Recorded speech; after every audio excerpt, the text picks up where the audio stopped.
Kia ora tātou katoa. I think we'll make a start because it's 7 o'clock and we'll continue admitting people who are waiting in the waiting room as they arrive there. So,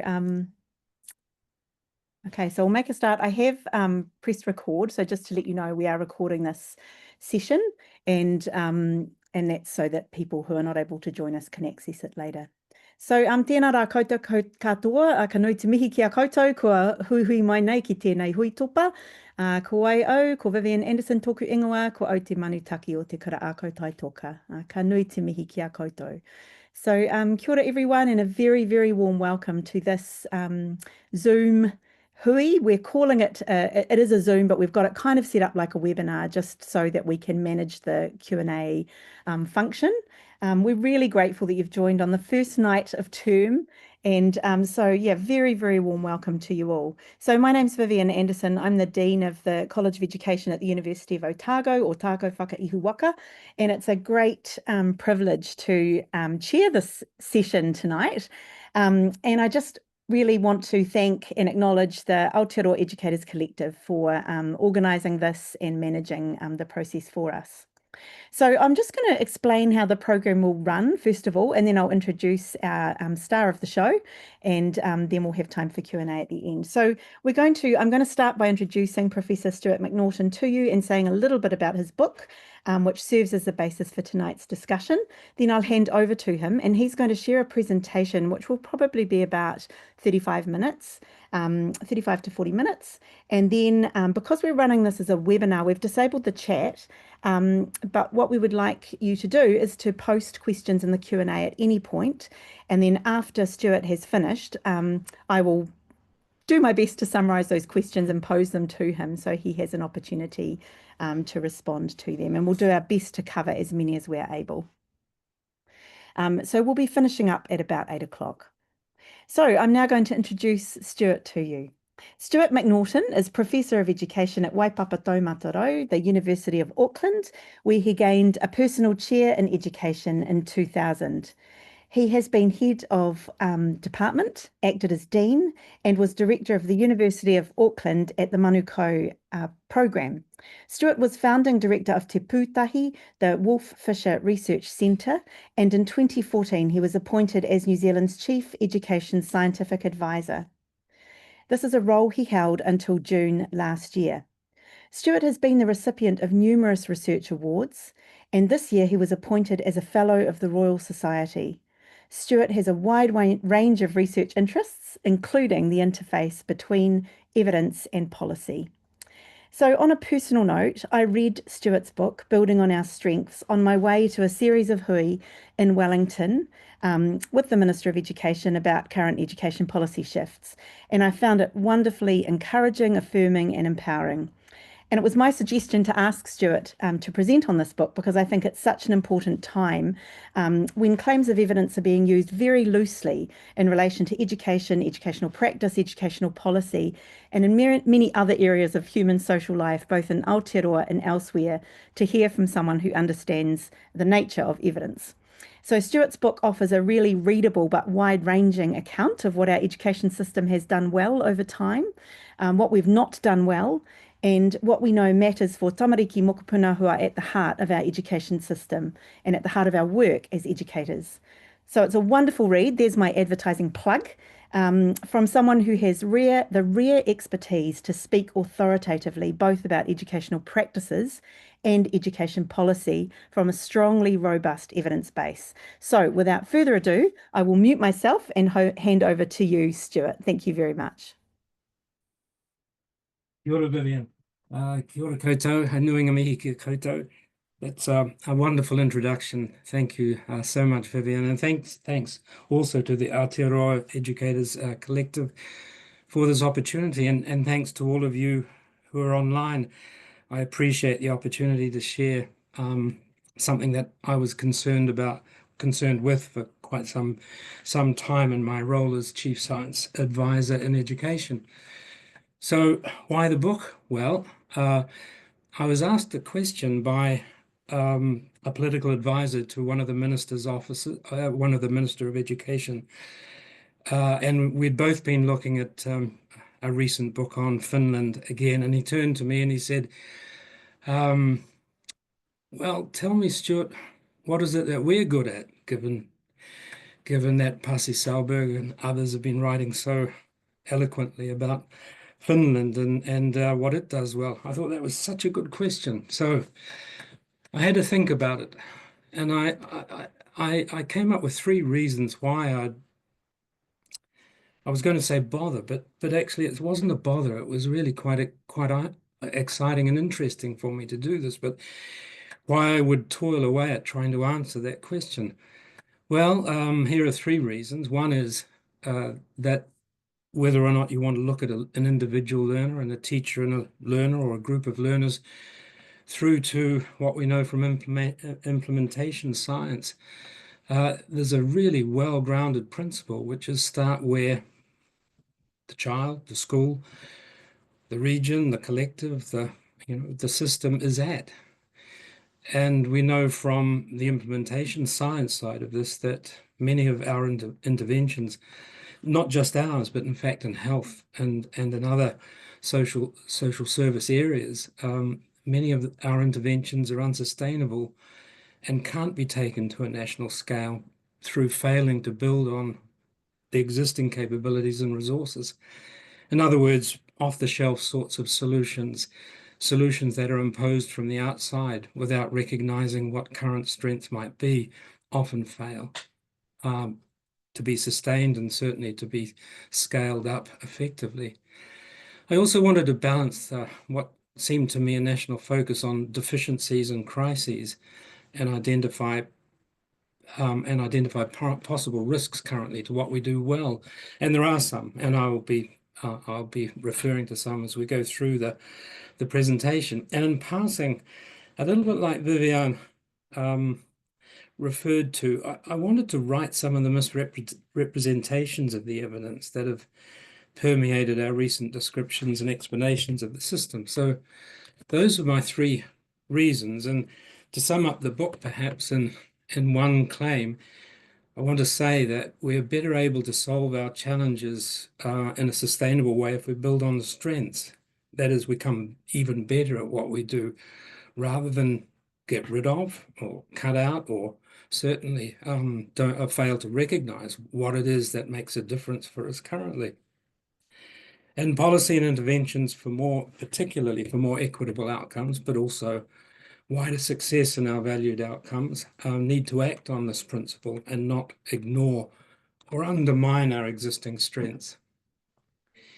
I try to answer the question, what are we good at, by looking at a fairly high level, a public system level, and mostly the compulsory sector, although I do refer to some data and some observations from early childhood education. I want to be as evidence-based as possible, and using historical, documentary, as well as empirical sorts of evidence, and being well aware that our system changes over time, so trying not to give a static view.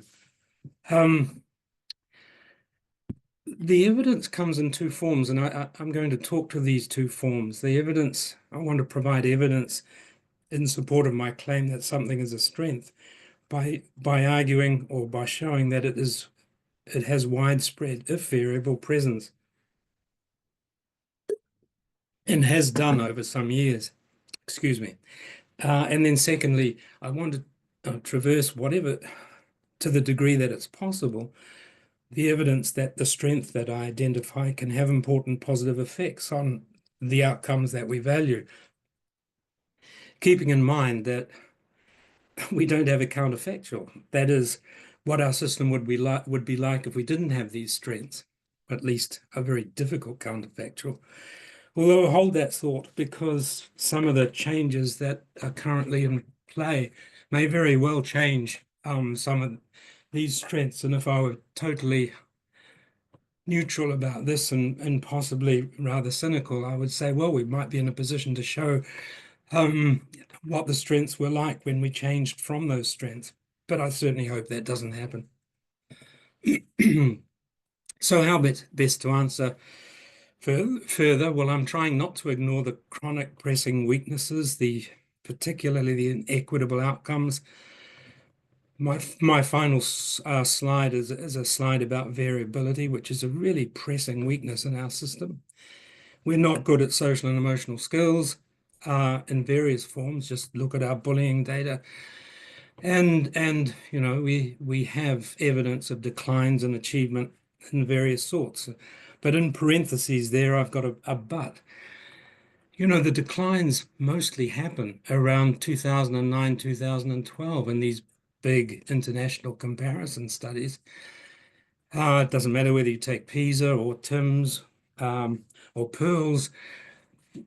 The major dip is around, as I say, 2009, 2012, not exactly, because the cycles of assessment differ somewhat across those assessment cycles. Now, so my point there is that sometimes the evidence suggests, or some people use the evidence of the decline to say that our system has been in decline for 30 years, or since 1970, when the first of those international assessments was undertaken, and the data just don't support those sorts of statements. There are acute risks at the moment that I don't want to ignore. In fact, I'll talk a little bit about them.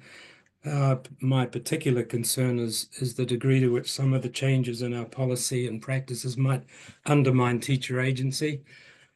And I won't address this point, but clearly there are limits to what a system can do in the absence of changes to income differentials and housing problems and employment and unemployment patterns. So I've got 5 candidates. They're very tentative. I invite you to think about what your candidates for strengths in our system would be. I'm trying to avoid confirmation bias. Let me be really clear about that. And misattribution. I mean, often in educational discussions and claims, we confuse correlation for cause. And just because the system, for example, the achievement data that I just presented or are on the slide, which you can't read, but are meant to show dips around 2009 and 2012. Yet often we look at that and look for correlated events without determining whether or not these correlated events are actually causal in what might have taken place. And although I have a background in literacy, I'm trying to argue with data that's a little bit, or evidence that's a little bit broader than literacy. So my five strengths. The first is, I think there's a wealth of historical evidence from various interventions and implementations of practices that we have quite, in international terms at least, quite a strong child-centered focus. I can see a spelling mistake already. Goodness gracious. Well, that's well, should. I'm trying to think of a pun on should, but I can't actually. But child-centered, please. I don't know, those of you who might have a literacy background, you'll know Myrtle Simpson wrote a book in 1962 called Suggestions for Teaching Reading in Infant Classes. And you'll see a very strong focus on the child starting in 1962. You've got other literacy innovations, for example, in writing by Elwyn Richardson.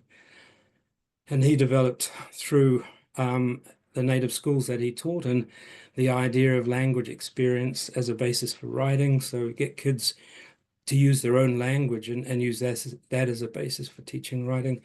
I see one of the tremendous innovations that Russell Bishop developed through Te Kotahitanga as reminding us and showing us how we could actually use student voice and focus on students and their interests and concerns and their views of the nature of teaching as a basis for making changes.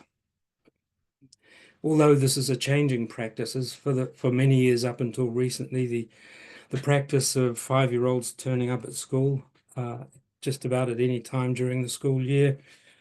One I know very well, Mari Clay, and her idea of roaming around the known which she developed in the 1970s as a basis for trying to figure out the best fit intervention in reading recovery.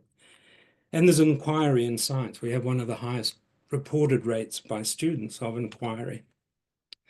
That is student-based, individual and group interest-based inquiry. There's a lot of evidence to support the idea that we should actually start, as I said right at the beginning, with where the child or the learner is at. So I'm not going to rehearse that in any great detail, but it ranges from the basic cognitive science through to what we know about differentiated instruction. Now, here's the point about trying to avoid confirmation bias here. The child-centeredness, which is recognized by many people actually, has been seen as a 21st century distraction, which, quote, ruined a once world-leading school system. So maybe the evidence actually points in the opposite direction, that it's not a strength. Well, yes, we have had drops in achievement. I've pointed out that actually the drops took place mostly at a particular period of time. But if you look for 30 years, point beginning to point end, yeah, there's been a big drop. But as I say, you can't attribute that to the focus on children and learning from children and being child-centered, because when we were top in the world, and for some decades when we were top in the world, we had a very child-centered literacy approach to literacy. David Olson, a cognitive psychologist in Canada, wrote about the US reform failures in child-centered education, but for him it wasn't a failure of the general concept of being child-centered, it was a failure of implementation. Inquiry approaches in maths and science, yeah, unfortunately, there is a negative relationship that is often found between rates of inquiry and lower achievement. But the point is, the point is that inquiry can be implemented in maths and science in particular in a very superficial way. And if you do a three-way comparison between an inquiry pure, if there's such a thing, and a pure inquiry approach, and a pure knowledge-based approach, and an approach which couples knowledge with inquiry, you find that the strongest pedagogical framework is inquiry plus knowledge. Inquiry is important, and being able to have students hold agency. But we don't learn from all children at all well, and you just have to look at the expectation and bias research to know about that. We need to be much better at doing that. Our second strength I called being very local. And this is the obvious point about the local curriculum, the fact that we did develop texts that were based on local knowledge, local vocabulary coming out of the native school system and Sylvia Ashton Warner. There's even the very general system view that the system, that is the education system, if not the public service generally, is a steward of the system rather than a director of the system.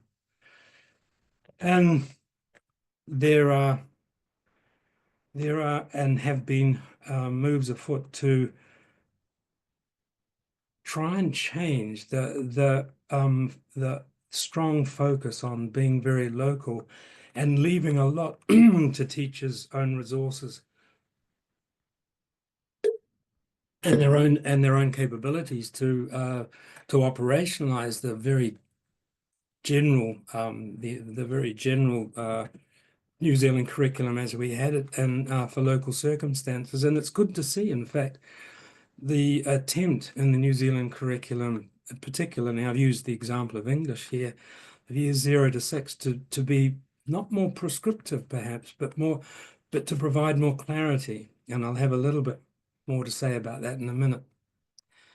Yes, we've got a range of evidence around why it's important to have local sorts of resources and to design a local curriculum. There's our texts again, the ones that we design called the Ready to Read, or in fact the journals. but keeping in mind that it's really important that children not only read material that mirrors their experiences and their background knowledges, but have those texts which colleagues call window texts that enable children to read beyond what is familiar and to the outside world or the world outside their own immediate experience. But we do this being very local in a way in the word problems that we design in maths. The evidence, in fact, around our, relative to some other countries, low learning loss and the evidence of teacher adaptation and flexibility during the COVID times. The counter to us, it being a strength, that is being very local, well, it's actually very difficult to do well. If you're going to try and adapt the curriculum and personalize it in a way that focuses on the children and the students in your local context, you've got to know the local context and the event knowledge of those learners, those students, those children who are part of your class or the wider school. You also need to know the concepts, that is, the general principles associated with the curriculum area. And you've got to figure out the pedagogy that joins those two. This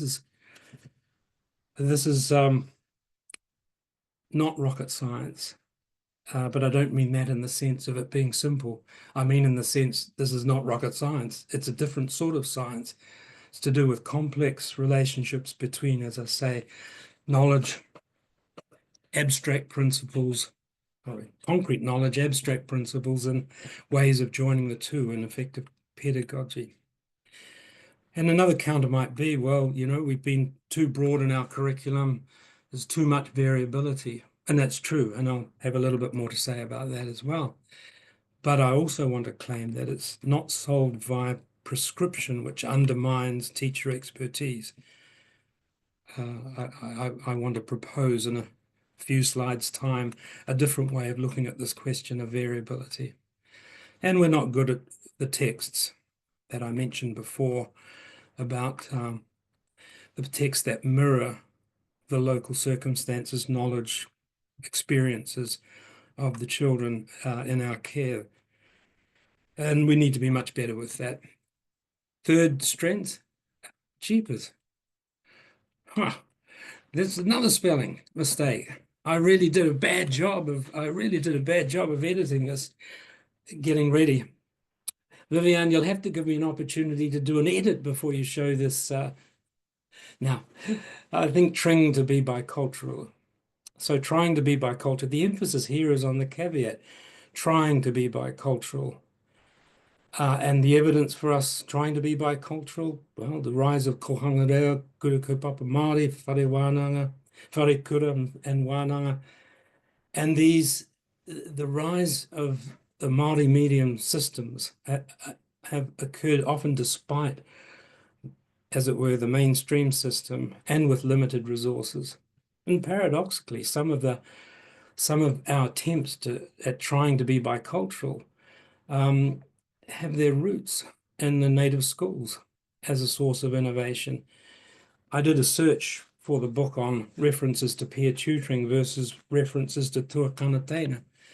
And our online resources, I'm talking about educational resources, TKI, have a very strong emphasis on just this one aspect of our pedagogy, which I think you can trace coming out of the native schools. But just to note that there is ongoing concerns about resourcing. Witness the ongoing claim to the Waitangi Tribunal from Te Runanga Nui, Kura Kaupapa Māori. So trying to be bicultural, actually, there's a lot of agreement about the relationship between Māori medium and higher NCEA achievement for Māori students. There's evidence about stronger identity, Māori identity and NCEA achievement. There's evidence about the capability provided schools for Māori teachers, by Māori teachers being in schools, and NCEA achievement for Māori. Tuakana tutoring I've mentioned, called tahitanga, again, And we know actually that by trying to be bicultural in English medium impacts students' engagement and achievement and their well-being, Māori students' achievement and well-being. And I can't think of an evidence-informed counter to that claim. The fourth strength, having partnerships.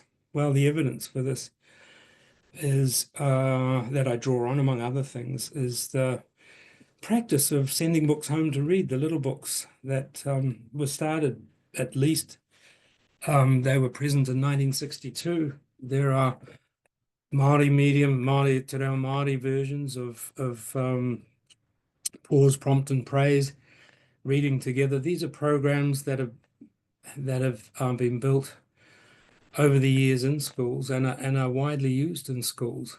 But one that you may not have noticed in the PISA data is actually we have, compared with our international comparative countries, we have a very high rate of collaborative problem solving for 15-year-olds. So we have evidence in a number of areas of partnerships of various sorts, peer-to-peer, home to school. So we have the experimental studies to back this up. We know about the importance of social and emotional outcomes from having partnerships between home and school. The evidence from interactive book reading and early childhood education as it might occur between early childhood settings and home settings and the impact on children's literacy. We have a range of experimental evidence around that form of partnerships. The counter to this, there are interventions, foundational literacy interventions at the moment that assume that home-based partnerships around the foundational literacy are not needed and are not occurring with some of those interventions. But we know that even with new programs and the design of those new programs, for example, Elaine Reese's work in her Tender Shoots, we know that we can design texts, particularly which have meaning, are pleasurable for readers, and with guidance for parents that can create very strong partnerships. So I'm quite worried about the practice fading, perhaps, of having good partnerships between whānau and schools, particularly in foundational literacy. There's been a bit of press at the moment about kahuiako not being a resounding success. Well, again, like some of the other strengths, the answer to me lies in identifying how to scale the successful examples of kahuiako, not of ditching them. We need better designed partnerships and collaborations. Here's the last of our the strengths, my proposed strength. I would say that we have a history and a lot of evidence of teachers being creative and innovative as well as students. Now, some of the data from teachers is, again, the early literacy practices, the fact of the wide curriculum, which assumed that teachers would be able to create and innovate on the basis of the curriculum documents, remembering that deliberate acts of teaching didn't appear until 2003. So we weren't even giving advice to teachers about instructional design. That's not to say that we shouldn't, just by the way. It's to say that there has been an assumption, a belief, support perhaps for teachers innovating. There's some data in the book around digital learning objects, that is, children creating digital learning objects in maths and the relationship with achievement, particularly coming from schools I'm quite familiar with, the Manaakilani schools that have a one-to-one digital program. School journals, even given their racist beginnings, nevertheless from 1907, have been a basis for creativity and innovation by our writers and our illustrators. Te Whariki itself is an example of a very creative, innovative document. We know that creativity and innovation is really important for students' well-being, being creative, and as I've mentioned in passing, is associated with cluster level of achievement when you get the innovation right, because the counter is that innovation per se may not be effective. And again, to make the point, we have too much variability. But the issue is not to stifle the innovation, but to work out ways to identify ways to take it to scale. So here are some implications of the strengths that I've identified, what they might imply about, system level changes, system level developments. Well, I was once asked by a minister for some advice on the 10 things that perhaps should happen if we were to make a better system. And after I got around to the point of saying, well, I'm an academic, give me 6 months and I'll write an essay on this, I came back after a couple of days and said, I'd put most of what I'd want to say about making system change under the heading of raising the status of teaching. We have a lot of stress on our teachers in various ways, and in fact, by OECD terms, we spend less time in actual teaching and more time on some of the compliance costs. And so, for example, there's some data there which I just used for illustrative purposes that shows a relationship between the amount of assessment that teachers do and their work-related stress. And there is a tipping point, not shown in that graph, but referenced by a 0 point, where stress increases markedly as the hours spent in assessment increase. That's just one illustration of how we need to think about changing the conditions of teaching as part of a wider brief of raising the status of teaching. We need a rapid expansion of Māori medium and a Māori teaching workforce across each of the systems. Same with the Pacifica teaching workforce, in my view. Greater increased clarity about, now, and this is the point, not what the content necessarily is in the local curriculum, but how to design a local curriculum. And I'm interested, in fact, and this is a positive, that some of the more contemporary needs about designing a local curriculum, particularly for critical literacy, are in the English 0 to 6 refreshed curriculum and the maths refreshed curriculum, and being more, not less, child-centered with more children. Maybe 2 more points before I finish. The first is just as a comment on some of the positions and opinions that are strongly pushing the need for knowledge-focused teaching, knowledge-focused curriculum. Now, this is not to undermine the concern for knowledge. I've already pointed out that if you're going to do inquiry and be child-centered in science, children need to be quite knowledgeable in order to inquire effectively. But there's quite an interesting relationship between knowledge of climate change, and by the way, our 15-year-olds are relatively low in their knowledge of environmental science items, particularly those relating to climate change. But interestingly, across the OECD, greater knowledge is associated with being more pessimistic.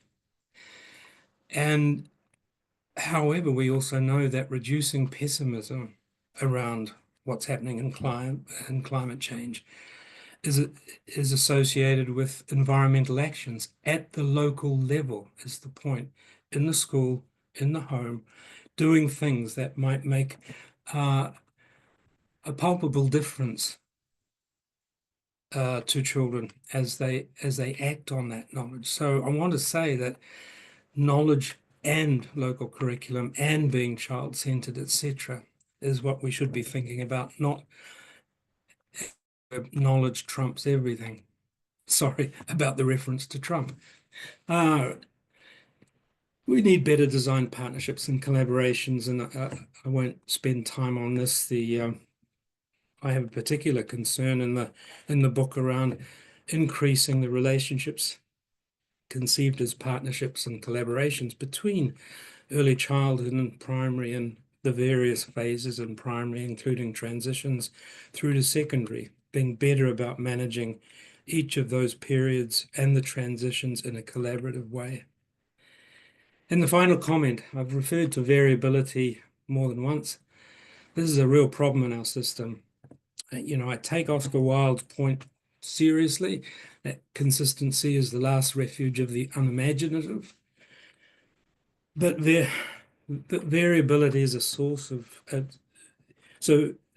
like Oscar Wilde, I would say variability is a source of being more innovative, being more effective. But overall, our system varies too much, especially in terms of equitable outcomes. But I try in the book to look at the ways in which we might solve the conundrum of both too much variability, but also variability, which is a source of us getting even better at what we do. Thank you so much for listening. I apologize for my poor editing on the spelling. Ngā Thank you so much, Stuart. I'm wondering if you perhaps want to close your slides and then we can see some more faces. If people would like to show their video, you're welcome to do so you can see each other. And what I'm going to do now is just to work through the questions as best as I can, and hopefully we'll get through as many as we can. We don't have too many yet, so please feel free to add questions as we work through these. So thank you so much, Stuart, once again. And I love the lack of editing. I think it's really fantastic. It just makes us all feel better that the former Chief Education Science Advisor can misspell words. So kanu te mihi ki a koe. So first of all, I'm just going to read a question, and I'm just going to check. I hope I'm representing this one correctly. This is a question: where does Te Ao Māori integrating within the New Zealand curriculum framework, for example, manaakitanga and whanaungatanga, fit in as a strength in a world now faced with AI and the need to nurture human attributes? So we're going existential straight off. Do you have some thoughts on that one? Well, I do have some thoughts about this, and I hope this is an answer to your question, or at least a beginning of an answer.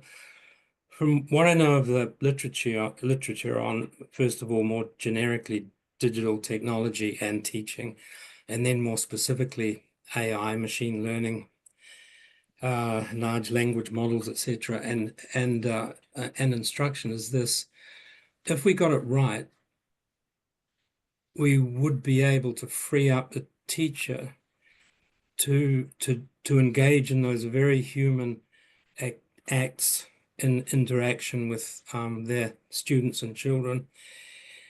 That is to do the things that you reference in Te Ao Māori, manaakitanga and whanaungatanga. If I take this in a slightly different direction, the social and emotional bases of effective teaching. And the reason I say that is I've seen this in classrooms, classrooms that are highly digitalized, if you like.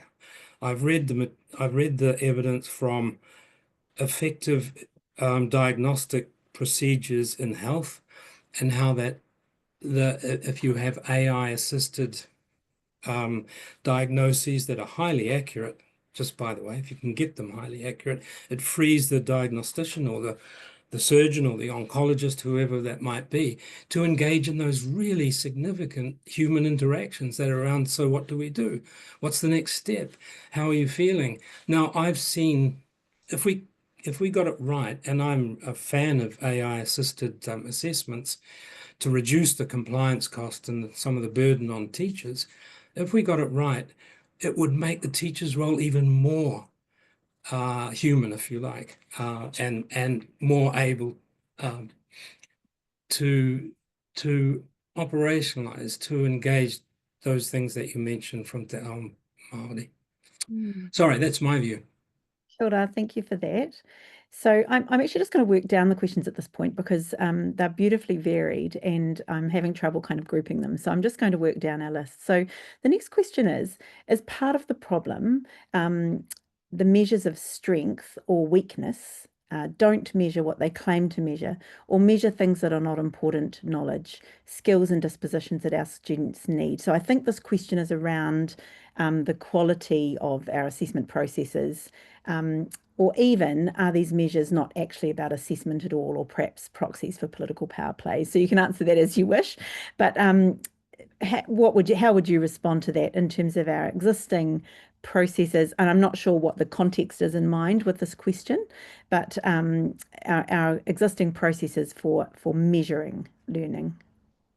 I can address one part of that question, but possibly not do a good job with all of the dimensions of that question. The one part that I think I can address is I share a very strong concern, possibly with the person who asked the question, that we don't have good ways of understanding. Let's even push it a bit further, assessing social and emotional skills.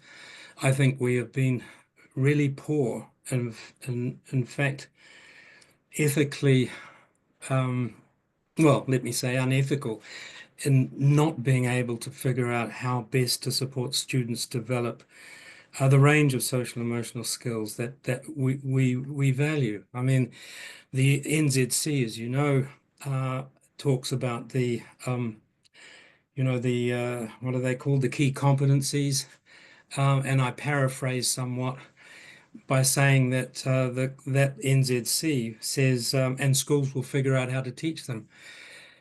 There are a couple more sentences in there, but that's pretty much the paraphrase. Now, that's just not good enough.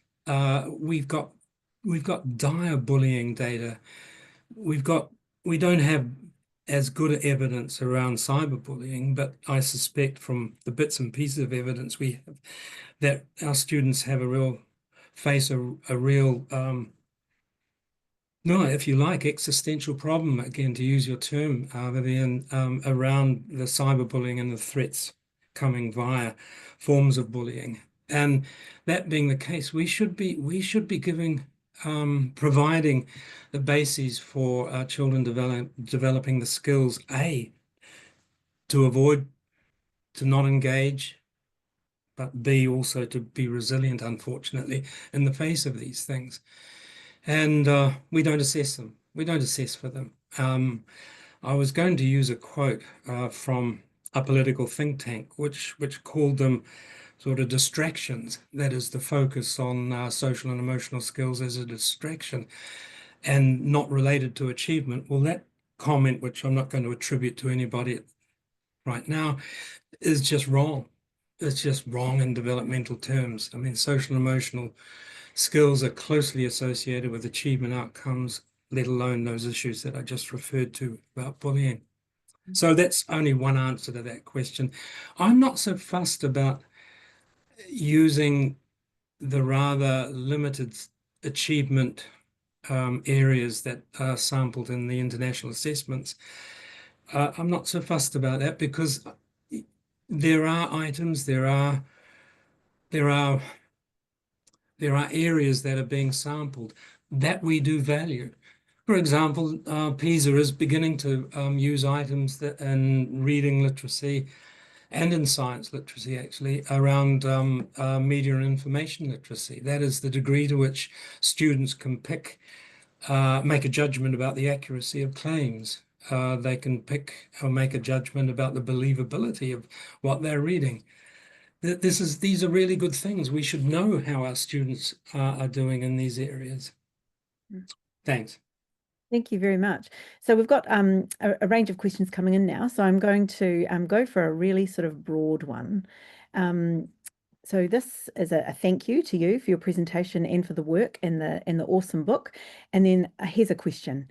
If you had the opportunity to give advice to the current minister, what would it be?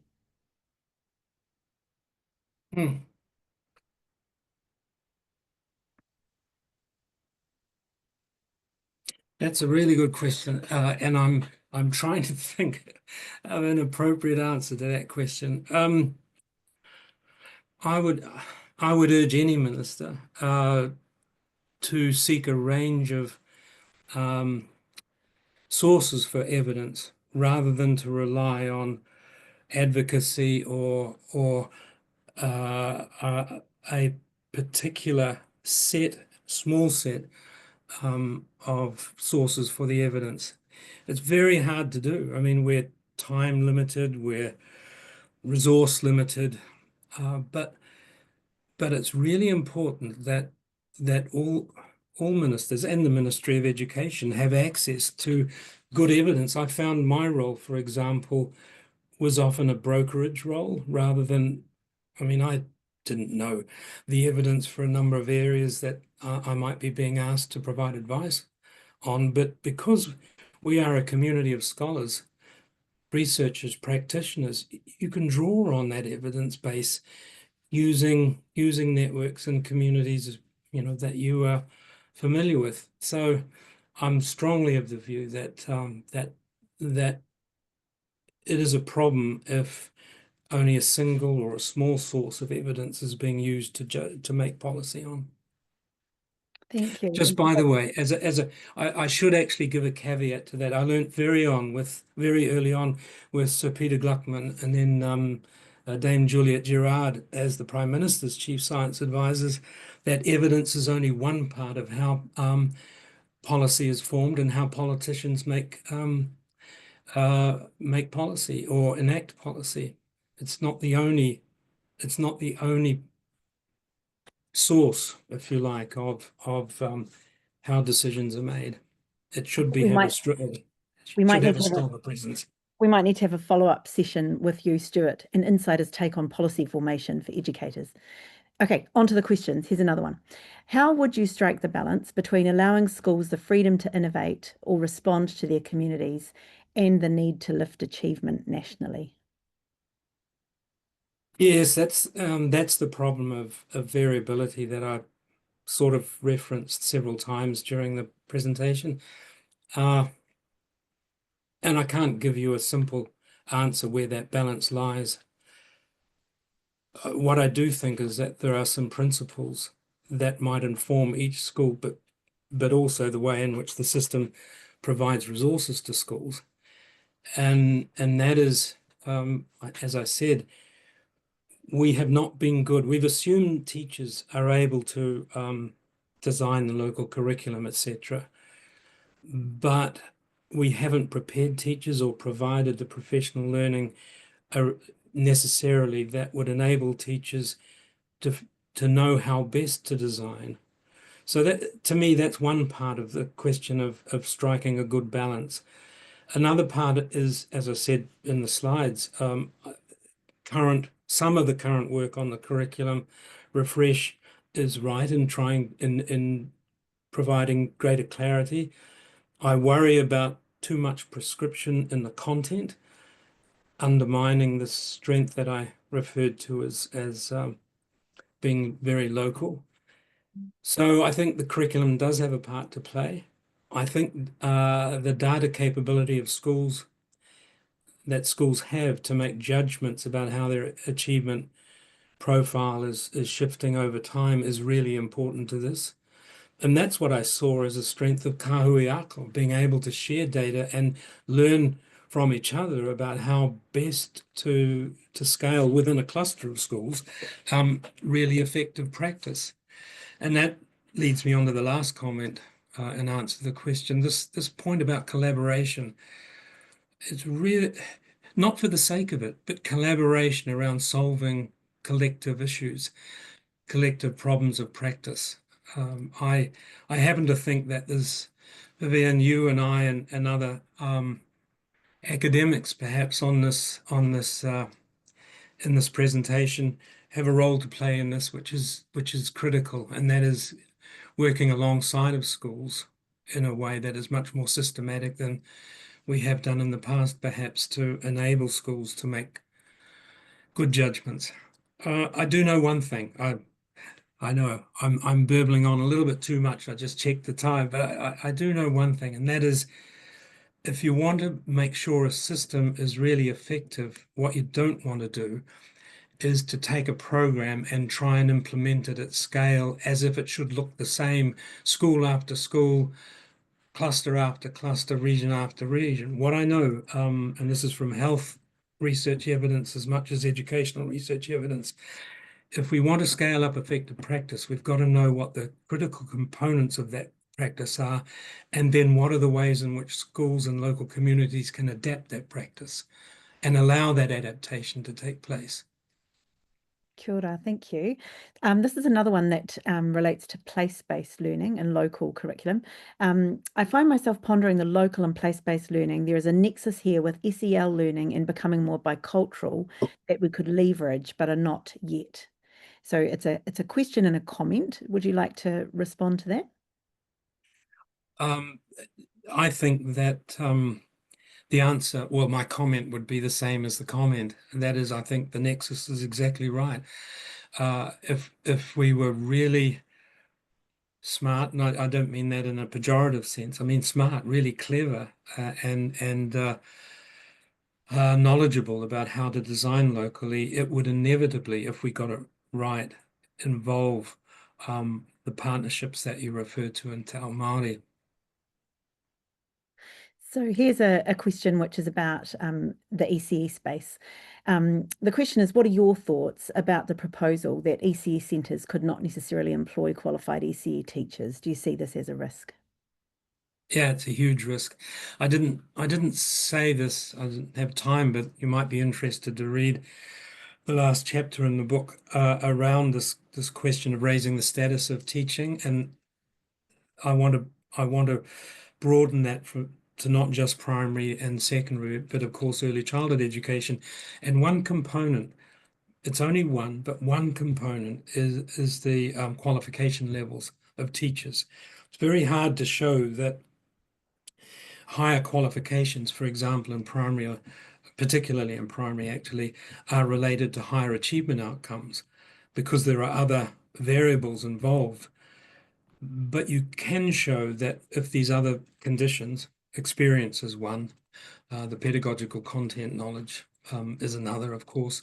But if those conditions are in place as well, then qualifications are demonstrably related, higher qualifications to achievement levels and more broadly learning outcomes. So I don't want achievement to override te whārihi here. But yeah, it's a problem. So that response leads into another question. This one is about ITE, so initial teacher education.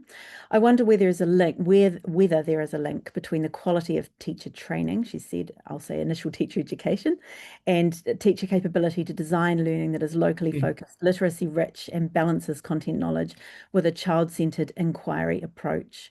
Do we actually teach teachers how to teach? How do we help them have a balance between the join the dots prescriptive curriculum and having the creativity to design learning that meets tamariki where they are at?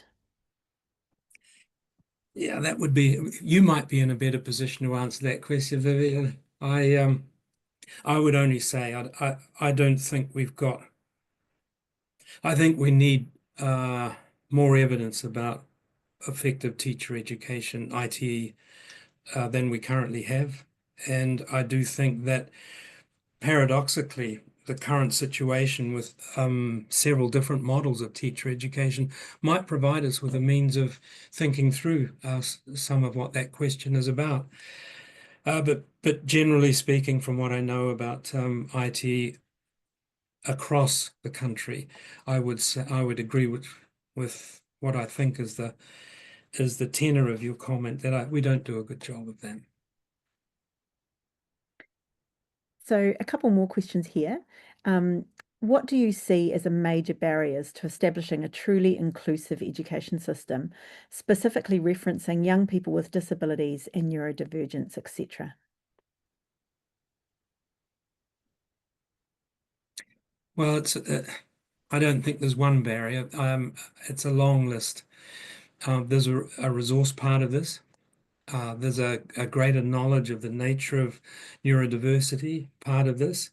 The accord between NZEI and PPTA and the Ministry of Education funded a really good study by researchers at Massey University on the question, are children in schools these days more, if you like, this is a crude way to put it, more neurodiverse? Have we had increases across the years? And I'd suggest you have a look at that report because the answer is in some areas, yes. But it's also true that we don't know as much as we should do about the nature of neurodiversity in schools and the identification needs, to say nothing of the resourcing for teacher support needs. I think, again, sitting behind that comment is probably another comment that we just don't do a good enough job. Here's a quite a general question. Thinking about evidence, what policy changes would help improve the research landscape in New Zealand? Well, I tell you what wouldn't, and that is taking social science funding out of the Marsden Fund. Having said that, and I see Graham Coslet is on, has been online, and what I'm about to say is in support of NZCER. That is to say, NZCER has the preeminent research funding for educational sciences. That is, the TLRI funding, and it's $1 million and a bit per year that is available for that funding. I once did an estimate. It's really because the evidence is so slim, really, or the data is so hard to get, a back of the envelope judgment of the amount of funding for educational research. And if you include a lot of evaluation studies, if you include the international comparison studies, the national monitoring sorts of studies, as well as funds like NZCER, and the limited access that educational research has to the blue skies basic science funding, it's probably something less than $40 million per year. Now, if you made a comparison with health, for example, through the Health Research Council, the funding available through MB and other sources, that's likely to be 350 million. We do research on, I know it sounds trite and trivial, on the smell of an oily rag. And we do a remarkable job collectively, all of us, educational professionals in collaboration with researchers. We do a remarkable job of engaging in research and disseminating that research with very, very limited funding. So that's my I've got that off my chest, haven't I? Thank you. One last question, and this is just a quick one, I think, for you. Where does the teacher as a practitioner, e.g. action researcher, fit within something we tried but did not continue that may help with teacher retention? So I'm trying to interpret that question, but perhaps if you could comment on the role of teacher as practitioner researcher.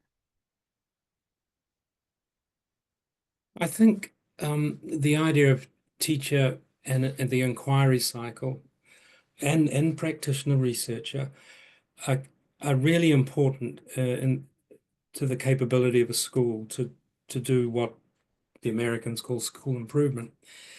But I want to go I would want to go further than that, actually. So that's a part of what is needed in order to be less variable, less inconsistent. Sorry about the grammar there, more consistent. But it's only one part. I really do think that, as I mentioned a moment or two ago, that research groups need to engage in really strong partnership with schools to do the systematic evidence-based data gathering, checking, but in a partnership way. I've been involved with a team of researchers working in a collaborative sort of partnership model with clusters of schools, both here and in other countries. And I'm convinced that if we got the research funding and the research capability right, we would be, I'm talking as a researcher, we would be in a much better place to be able to collaborate effectively with schools around what schools set as agenda and as problems of practice that need to be solved. Kia ora, Stuart. Well, we've reached 8 o'clock, so it's my job now to wrap up. And I just want to give a huge thank you to you for your time creating this book, for thinking through these things, for your identification of these 5 candidates as strengths, the wealth of historical evidence of a strong child-centered focus, being very local, trying to be bicultural, having partnerships and creativity and innovation. I personally really love the way you affirm and stress the importance of teacher agency. I think it was wonderful to read your writing about that, which is both affirming of the work of teachers and also raising the status of teachers just in that way of writing about our work. And I'm really grateful too for the nuanced way in which you've addressed the question of evidence, for taking a system level focus, while also being open about counters to the arguments you're generating. And that's a very refreshing way of handling evidence, I think, at the present time. So huge thank you to you for your time, for your work, for your expertise, and for sharing it with us tonight. And a huge thank you to everyone who's joined us. Ka nui te mihi ki a koutou katoa, kia kaha, kia maia, kia manawa nui, pō Māori e koutou. Ka kite. Ka kite.